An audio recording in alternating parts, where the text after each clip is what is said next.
And she took my 10 fingers and she put it on the wall. And Doll hammered at my finger. And as a 5-year-old, I didn't know much about what's happening in life.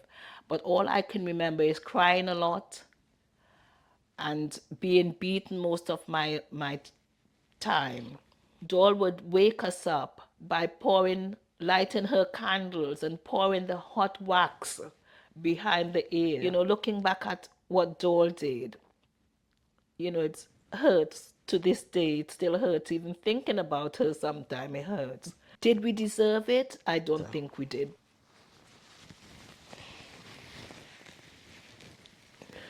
My life began in St. Vincent, where I was born, but my hell began in Trinidad, where I was taken to. This is my story as I can remember it.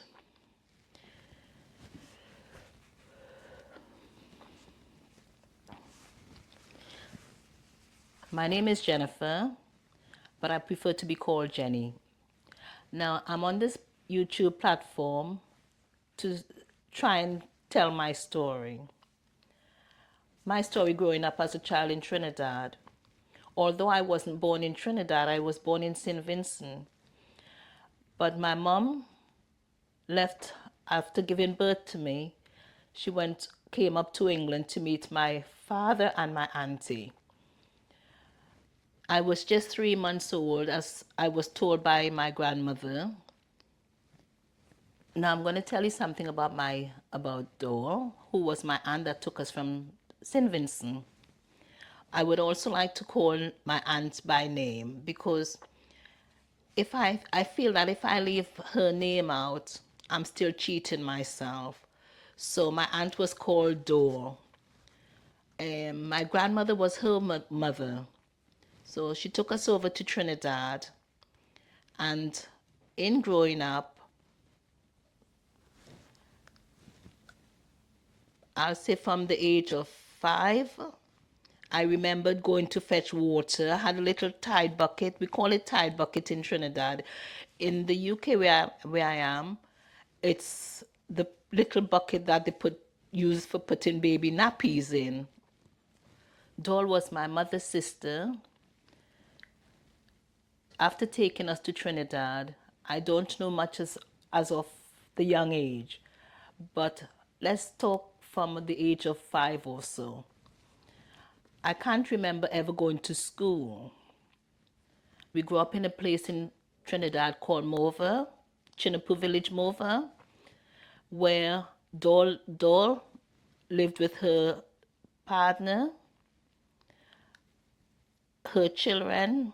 We all shared the same home, and her grandchildren, a few of her grandchildren, there were 3 of them, which then include my grandmother, my sister, my brother, and I. So it was a full household. Doll was a market vendor, and she loved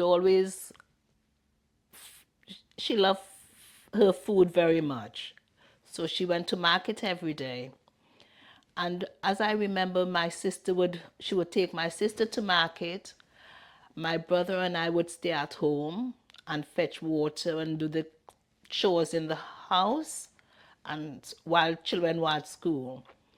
But there were times when Doll would be off at work and she would leave us things to do.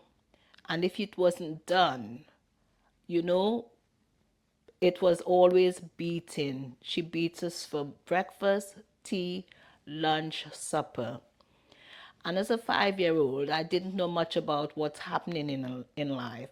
But all I can remember is crying a lot and being beaten most of my time.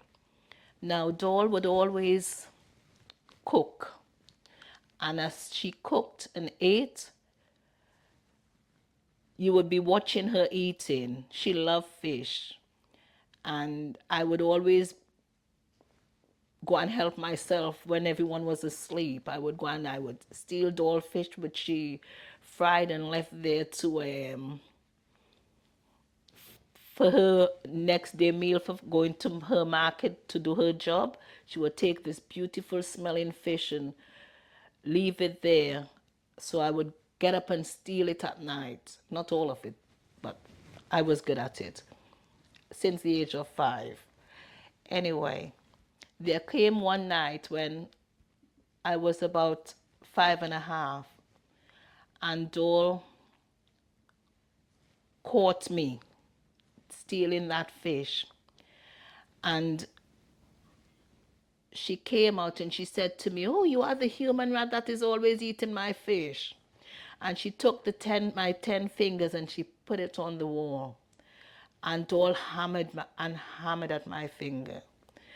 And she hammered and she hammered at it. And I was screaming to the point of wetting myself. And my grandmother came and between us, and she said, "Oh God," she called her name, but Doll, she's only a child, you're gonna kill her. And Doll just took hold of my grandmother and pushed my feeble grandmother across the room. And this is the Doll I lived with. She was just a different human being to my grandmother. Now, sleeping arrangements, she had us sleeping on the floor while everyone else slept on bed. We slept on the floor, on beddings. And this is how we were abused by Dole. Dole, I don't know if she knew what she was doing or if she just got off on it, or did we deserve it? I don't think we did. But for her, looking back at what Dole did, it hurts to this day. It still hurts. Even thinking about her sometime, it hurts. Now, Dole would, while everyone was asleep, her children and her was asleep, Dole would wake us up at the middle of the night because in Mova sometimes there's no water in the daytime. You had to go and fetch water at the standpipe in Trinidad. And Dole would wake us up by lighting her candles and pouring the hot wax behind the ear. And this is how she woke us up in the morning. This is how we got woken up, by the hot candle wax in behind our ear or around the ear. And you would go and sit down all night waiting for water at the standpipe. Doll was just a different person altogether. The name Doll, when you are talking about a doll, you would think that doll is a good thing, but not my doll. Doll would take my sister to the market with her, and she would, when at the end of the day, she would get into a taxi and leave my sister to bring the load, the provision and everything, to walk from town to Mova with the load on her head. Now, during the day, my brother and I would be at home, and when we were fetching water and things like that, we had the most wonderful neighbors. They would say, "Girlie," and my brother, she would tell us to come round the back of the house, making sure no one sees us. And my neighbor was our angel guardians. They kept us fed and watered. They would feed us, making sure that no one else can see. There was a special neighbor that fed us every day. And to this day, I have always been grateful to those neighbors that took care of us. It came to the day once that one of my neighbors at the top of the hill went and took my sister from Dole. because of the abuse, and took her to live with one of her other family. And I can't remember Doll ever looking for my sister or anything like that. My sister was just gone. No one bothered. No one talked of it. No one asked where she was. Although my grandmother knew what was going on. It came to the day when one of the other neighbors, rest him in his grave, he was like a father and a mother to us also, and his wife. They would also bring food for my grandmother, who would then take that meal to feed us. And my grandmother went hungry many a days while she made sure the three of us had something to eat. Now, another thing with my Doll wasn't just wicked to us, she was wicked to her mom. I remembered one day when our grandmother was sat at the top of the stairs, on the step on the outside stairs going into the home. She pulled the rug from under my grandmother. And during the day, my grandmother, as of that day, never sat at the top. She always sat in the middle of the step, and she would watch everything that is happening around her. Why she did that? Because she wasn't able to walk around freely. She had a hip where she had an accident and wasn't able to get around. My grandmother would sit many days and sing songs and cried and talked to us. But growing up wasn't a good thing as children, being hungry, not going to school, seeing children going around with their parents, and that was always heartbroken. So, Doll. What can I say about Doll? Doll would beat when it came to my brother, she beat a lot. She beat us a lot. Um my brother, she would beat him until his nose would be blood will be running everywhere. But she still beat. She didn't care about that. So many nights we were out on the street while the world sleep and so on. One day, a neighbor said to us, because they knew that parcels and barrels used to come down to my aunt's home.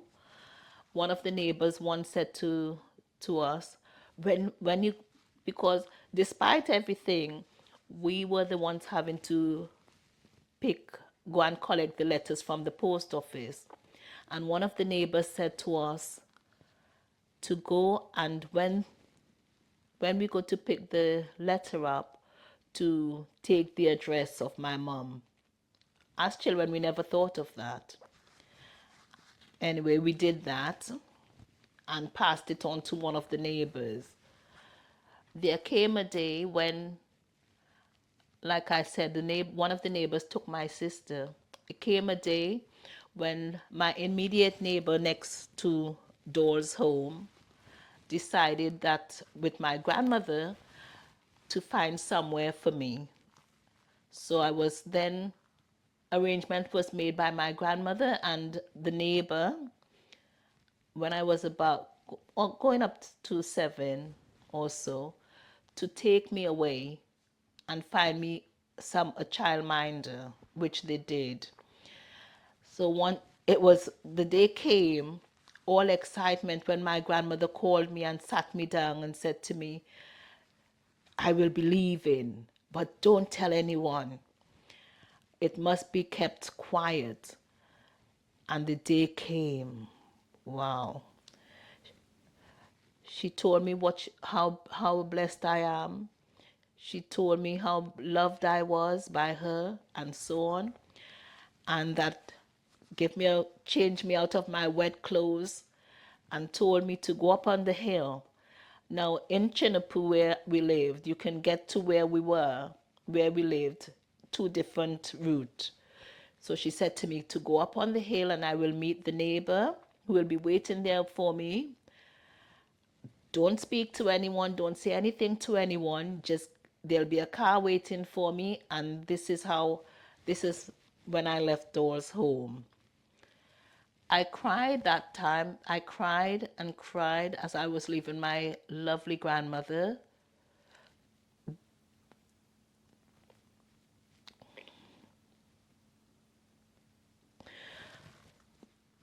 The only person that cared for me, I was saying goodbye to her that day.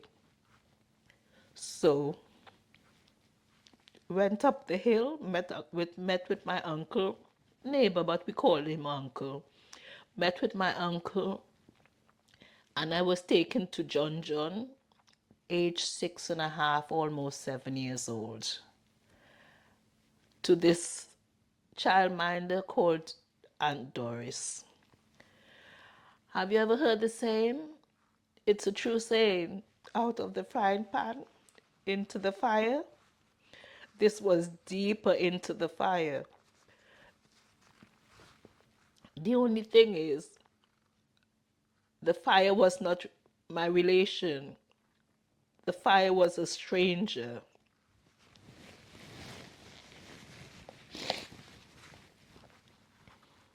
So now here I am in John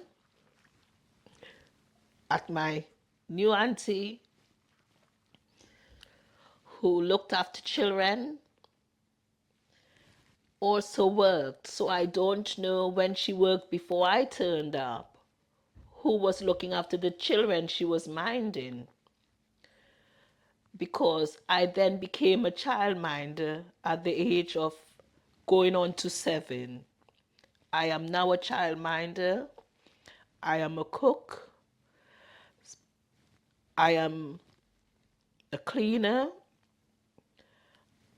And I am a carer for my new auntie and her husband.